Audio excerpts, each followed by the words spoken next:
मुल्क भर में कहीं भी शव्वाल का चांद नजर नहीं आया। ईद अल फितर बरोज़ हफ्ता 22 अप्रैल को होगी।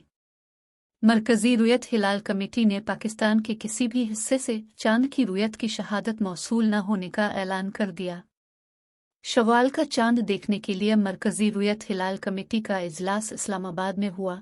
कराची, लाहौर, इस्लामाबाद, पेशावर और क्वेटा जोनल कमेटियों के इजलास हुए, जहां चांद नजर आने की कोई शहादत मौसूल नहीं हुई।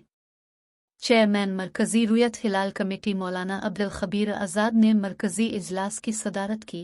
इजलास में मरकजी रुयत हिलाल कमेटी के अरकान, महकमा मौसमियात के नुमाइंदे और सपारकों के नुमाइंदे भी शरीक हुए।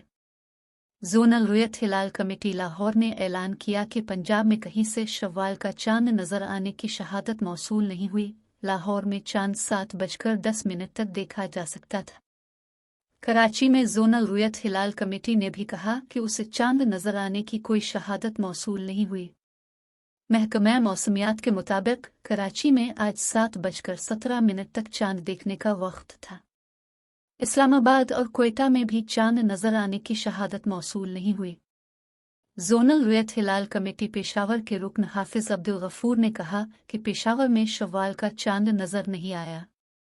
तमाम जोनल कमेटियों की राय को मद्देनजर रखते हुए मरकजी रुयत हिलाल कमेटी के चेयरमैन मौलाना अब्दुल खबीर आज़ाद ने चांद नजर न आने का ऐलान कर दिया। महकमा मौसमियात और फलकियाती माहिरीन ये इम्कान जाहिर कर चुके थे कि आज चांद नजर आना मुश्किल है और ईद अल फितर हफ्ते को हो सकती है।